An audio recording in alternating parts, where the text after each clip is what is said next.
Hey guys, it's me again, and it's week 2. Hopefully you guys are keeping up, and or you've already skipped past this and you're already ahead. Now, ladies and gentlemen, our first slide, as always, is going to tell us what we should do.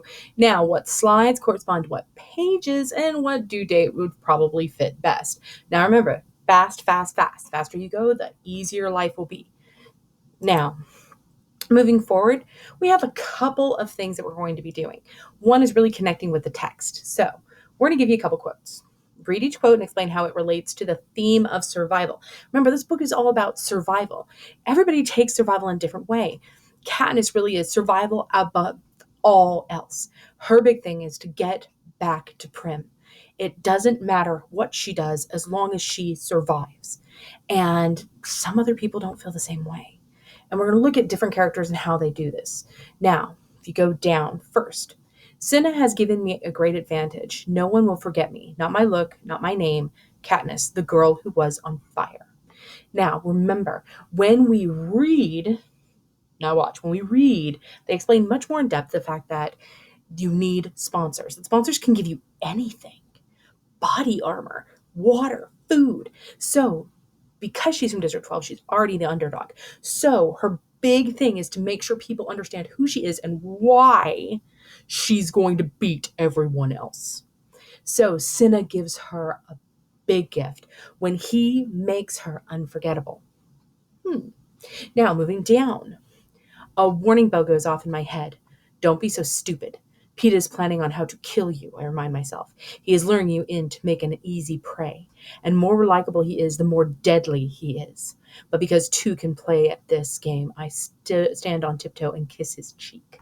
Now, ladies and gentlemen, the Katniss and Peeta relationship that is in the movie is not the Katniss and Peeta relationship that is in the book. You guys have to remember, Hollywood really goes for that full-on romance, sells tickets. So we end up with Jennifer Lawrence playing this part of this girl who's reluctantly liking this boy. But in the beginning, that is not how that happens. She sees Peeta as a deadly, deadly weapon. He is going to kill her. Everything he does is not out of love. She sees absolutely nothing he does as being romantic.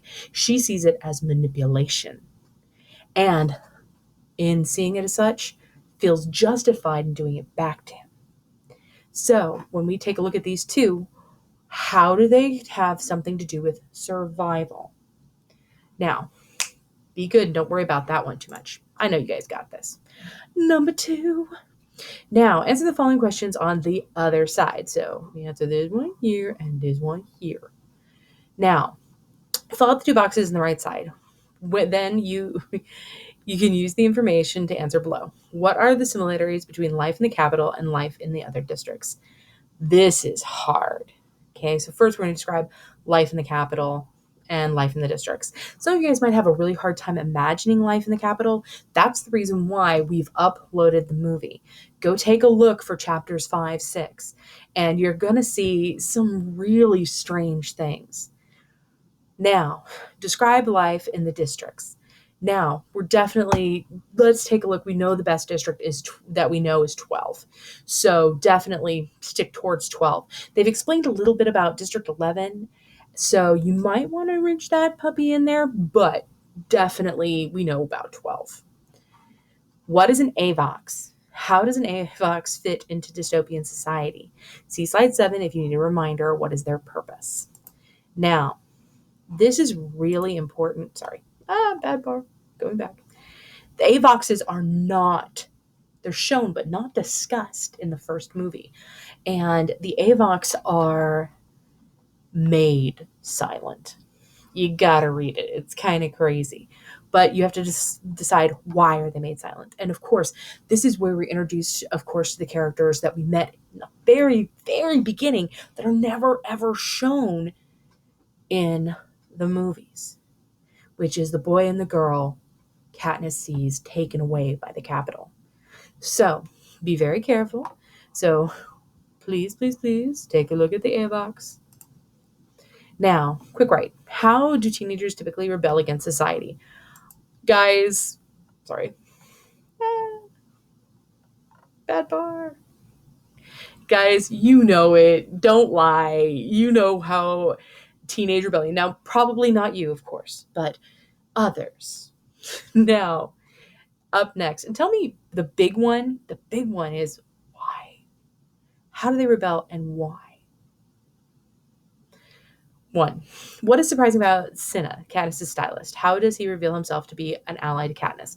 Remember when we talked about direct versus indirect characterization? This is all indirect characterization. It's about what he does. Number two, what do the scores the game gamers give the tributes mean? What is Katniss' greatest fear about her private session with game makers? Now, this is in the movie. It's also, pardon me, it's in the movie, but it's really so much better in the book. So make sure you take a look at that puppy. Quick write. How does Katniss rebel since arriving in the training center? Use textual evidence to support your answer. So we're going to go back and take a look at pages 103 to 113. It's only 10 pages. Just grab me a quote. It's going to be okay. Why does Gale and Katniss an affecting hunting team? Summarize their first meeting. Why does the flashback give us a good information about Katniss' character? This is the wonderful thing, is that you actually get to see in the book what sculpted her relationship with Gale and why they are so close, and how it doesn't really have a lot to do with romance, not in her mind. Number two, what do Katniss' fears reveal about her personality? Again, we're talking about that indirect characterization. We're going to take a look at what is she afraid of? What does this tell us about her? Infer. You can do this. Up next, how do characters in the Hunger Games try to change the perception of themselves in order to win? How does Peeta use Katniss to change the public's perception of both of them? Now, at this time, we know that there's a lot going on in Peeta's head. We don't know if the Peeta that Katniss talks about, who's super manipulative and is just there to win, is real, or if the sweet, kind of lovely little dude is real. So you tell me, what does he do, and why does it change the perception of them? How is Cinna helping Katniss change the public's perception of her? We've talked about this 3 times this week, so you should be able to pull this off. I know you can. Now, let's go on over here. Textual evidence. How does this show the answer to the essential question? How do people try to change perceptions of themselves in order to win? So, we can definitely grab something about how does Peeta use Katniss to change the public's perception of both of them. I'll give you a huge hint. Hamish says it. So we can find our textual evidence here. What does it do? And then textual evidence here. Definitely take a look at when Katniss is talking to the show host, and how he tries to lead her into presenting herself a very definitive way. And again, what did that do for her? Now, guys, when you finish that, I believe that's the end of our week. Now, take your time. Definitely remember that we give you the pages up here so you're not searching everywhere. We love you. See you later. Be good.